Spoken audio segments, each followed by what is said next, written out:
I sent 14 of the UK's best-selling vitamin brands to an independent laboratory in Surrey last month. And when the results came back, I had to read them twice.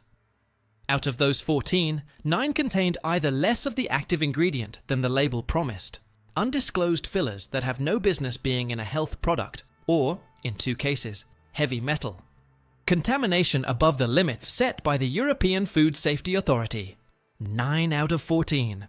These aren't obscure brands from the back of the internet. These are bottles sitting in Boots, in Holland and Barrett, in your local Tesco right now. And millions of people in this country are swallowing them every morning believing they're doing something good for their health. I'm going to walk you through every single one. And then I'm going to show you the 5 brands that actually passed. The British supplement industry turned over $1.6 billion last year, and roughly half the adults in this country take at least 1 vitamin pill every single day.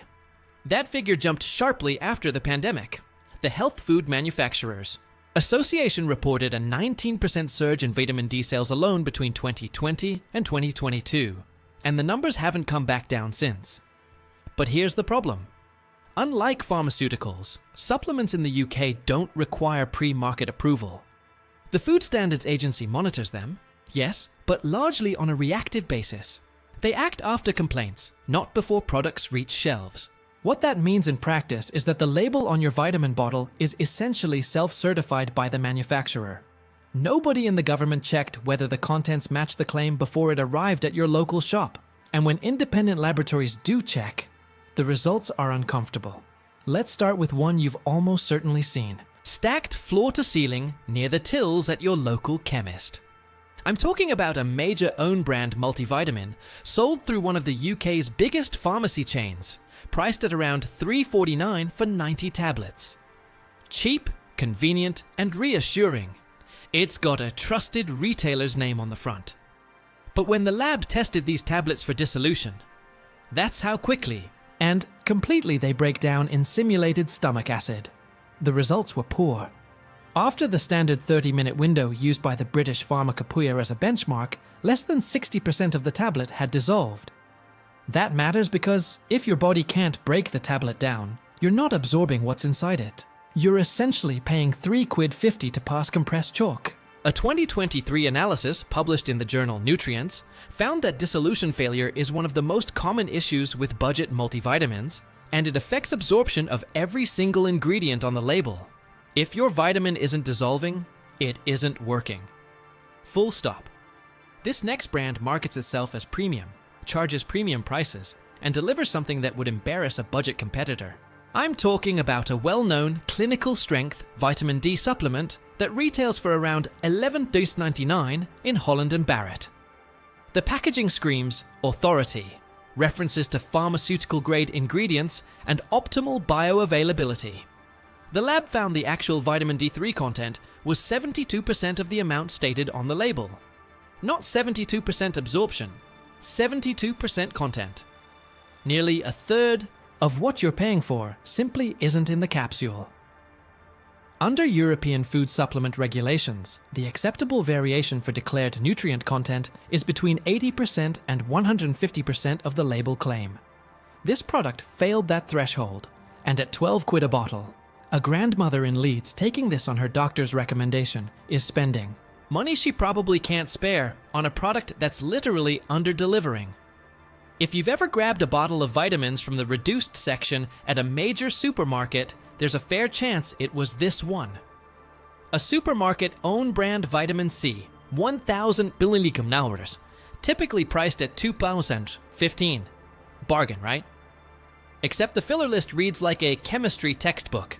Microcrystalline cellulose, hydroxypropyl methylcellulose, magnesium stearate, titanium dioxide.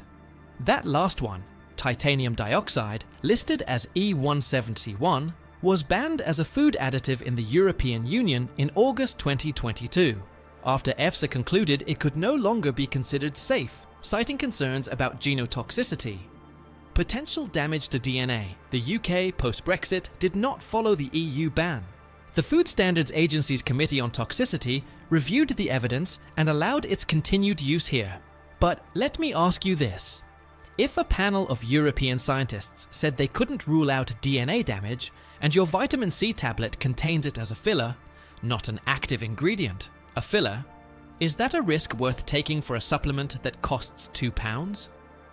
Especially when ascorbic acid powder, pure vitamin C, costs about £4 for a 6-month supply and contains nothing else at all. The label on this next brand lists 12 active ingredients. What it doesn't list is the thing I'm most concerned about. This is a popular women's health multivitamin sold online and in selected pharmacies, priced around $8.99. It markets heavily on social media, uses pastel packaging, and positions itself as a modern alternative to old-fashioned supplement brands. The lab found traces of lead at 1.8 micrograms per daily serving. Now, technically, there's no UK legal limit for lead in food supplements, which is itself a scandal, but California's Proposition 65 sets the threshold at 0.5 micrograms per day. The World Health Organization states clearly that there is no known safe level of lead exposure. Lead accumulates in the body over time. It doesn't flush out quickly. A woman in her 40s, taking this daily for a year, is building a cumulative exposure that her body stores primarily in bone tissue. According to research published in Environmental Health Perspectives in 2022, chronic low-level lead exposure is associated with increased cardiovascular risk in women specifically. The brand's website mentions none of this. Their FAQ section talks about clean ingredients and purity testing. I'd like to see those test results. This one is sold exclusively online, and its Instagram following would make you think it's the gold standard of British wellness. Over 400,000 followers, partnerships with fitness influencers, a subscription model that delivers monthly to your door at around $24.99. Sleek branding, I'll give them that. The branding is exceptional, the product less so. The lab identified synthetic folic acid at a dose of 800 micrograms per tablet. That's double the NHS recommended daily amount for most adults. For people with a common genetic variant called MTHFR, which affects roughly 10 to 15% of the UK population, synthetic folic acid isn't efficiently converted into the active form, methylfolate. It can build up unconverted in the bloodstream. A 2021 review in the British Medical Journal highlighted concerns about high-dose synthetic folic acid supplementation and its potential links to masked B12 deficiency, particularly in older adults. This brand doesn't mention MTHFR anywhere. They don't suggest checking with a GP. They just auto-ship it monthly and charge your card. 25 quid a month for something that a significant minority of people shouldn't be taking at that dose without medical guidance. I need to stop here because something happened while I was compiling these results that changed the direction of this entire video. I'd originally planned to rank these 9 brands purely on lab results, dissolution, content accuracy, contaminant levels. Straightforward. But when I started cross-referencing the manufacturers behind each brand, I discovered that 3 of the remaining 4 brands on my list, the ones I consider the worst, are all produced in the same facility. Different brand names, different price points, different packaging, same factory, same production line, same base formulations with minor tweaks to the ingredient ratios. One of them costs $4.79, another costs $16.99, and the third is sold as a luxury wellness product for $29.99. I want you to sit with that for a moment. 3 brands positioned at budget, mid-range, and premium, all coming from one contract manufacturer in the Midlands. The price difference isn't quality, it's marketing. What I'm about to show you involves a brand that sponsors health segments on daytime television. You've seen their adverts between episodes of morning shows. Trusted faces endorsing trusted products. This brand sells a joint health supplement, glucosamine and chondroitin, for around $14.99. The lab found the glucosamine content was accurate, fine. But the chondroitin? 41% of the stated dose. Chondroitin is expensive to source, and the supplement industry has known for years that it's one of the most commonly underdosed ingredients globally. A 2024 investigation by the Consumer Organization, which tested 12 joint supplements and found that 5 contained less chondroitin than claimed. This brand was consistent with that pattern. So when someone's elderly father, in Bristol, is taking these every morning hoping to keep his knees working long enough to walk to the shops, he's getting less than half the ingredient that's supposedly helping him. And the television advert didn't mention that, did it? These final three share something in common. And once you see the connection, you'll understand why I saved them for last. All three come from that single contract manufacturer I mentioned. Brand number 3 is a budget omega-3 fish oil capsule, $4.99 for 60 capsules, sold in multiple supermarkets. The lab-detected oxidation levels, measured as Totox values, of 32. The Global Organization for EPA and DHA omega-3s recommends a Totox limit of 26. Oxidized fish oil doesn't just lose its beneficial properties. Research from the University of Auckland, published in 2023, found that highly oxidized omega-3 supplements may actually promote inflammation rather than reduce it. You're potentially making things worse by taking it. Brand number 2 is the mid-range version from the same manufacturer.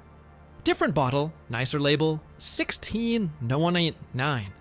Its Totox value, 29. Still above the recommended limit.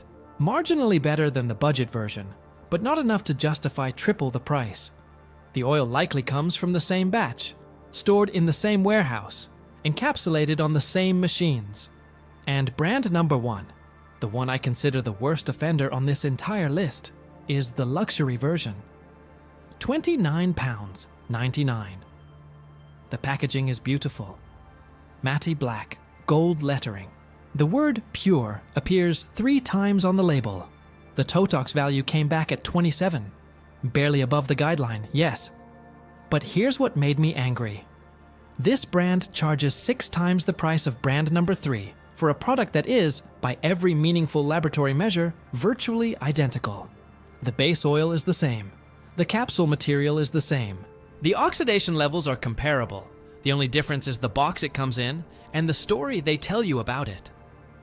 That's not a wellness product. That's a confidence trick sold in a chemist. After all of that, you deserve some good news. And thankfully, there are brands doing this properly. The first is a UK-based company that publishes third-party certificate of analysis reports for every single batch directly on their website. Their vitamin D3 tested at 97% of label claim. No titanium dioxide. No unnecessary fillers. Around $7.50 for a 4-month supply at most good independent health shops and online. The transparency alone sets them apart. The second is a brand that sources its omega-3 from wild Alaskan pollock and tests every batch for oxidation before encapsulation. Totox value came back at 11, well below the 26 limit. They're priced at about $13.99 for 60 capsules. Available through their website and selected Holland & Barrett stores. The freshness of that oil was noticeably different even during testing. Third is a small British manufacturer based in Wales that uses methylfolate instead of synthetic folic acid in their prenatal and women's multivitamins. That means it's already in the bioavailable form. Your body can use regardless of your MTHFR status. Priced at $9.19.09. It's not flashy. The packaging is plain, but the formulation is one of the best I've seen at this price point. Fourth is an own brand multivitamin from a retailer that recently reformulated to remove titanium dioxide entirely from their supplement range. They were one of the first UK retailers to do so voluntarily. Their basic multivitamin costs $3.99, dissolves well within the 30-minute window, and the ingredient content matched the label within 5% accuracy across the board. That's what a budget vitamin should look like. And fifth, this one's for the joint health crowd, a glucosamine and chondroitin supplement. From a company that sources marine-derived chondroitin and tests for content accuracy at a UK's accredited lab. Both active ingredients match the label within 95%. $12.99 for a 2-month supply. Available online. Your knees will thank you more than they'd thank brand number 4. 14 bottles sat on my kitchen table for 3 weeks while I waited for those lab results. And honestly, I expected problems. I've been researching this industry long enough to know that regulation is thin and marketing is thick. But I didn't expect 9 out of 14 to fail in ways that matter. I didn't expect to find the same factory behind 3 supposedly different brands at 3 wildly different prices. Here's what I want you to take from this. A vitamin supplement is a promise. The label promises a certain ingredient at a certain dose with a certain level of purity. When that promise is broken, and you don't know it's broken because nobody's checking, that's not a market failure. That's a trust failure. And you're the one paying for it. In money and in health outcomes, you might not connect. To a little pill you take with your morning tea. You don't have to memorize everything I've said today, but do this one thing for me. Next time you pick up a supplement, turn the bottle around. Look for a batch number. Look for a third-party testing claim. If the brand publishes certificates of analysis, check them. If they don't publish them, ask yourself why. That single habit, questioning what you're swallowing, puts you ahead of most consumers in this country. I've got a list of 23 more brands across different supplement categories that I'm sending to the lab next month. If you want to know which ones pass and which ones fail, subscribe now so those results reach you the moment they're ready. And if there's a specific brand you want me to test, one that's sitting in your medicine cabinet right now, put the name in the comments. I read every single one, and the most requested brands go to the front of the testing queue. Every comment, every share, every subscription pushes this information further than any single advert for any single brand ever could. And that's exactly the kind of pressure this industry needs.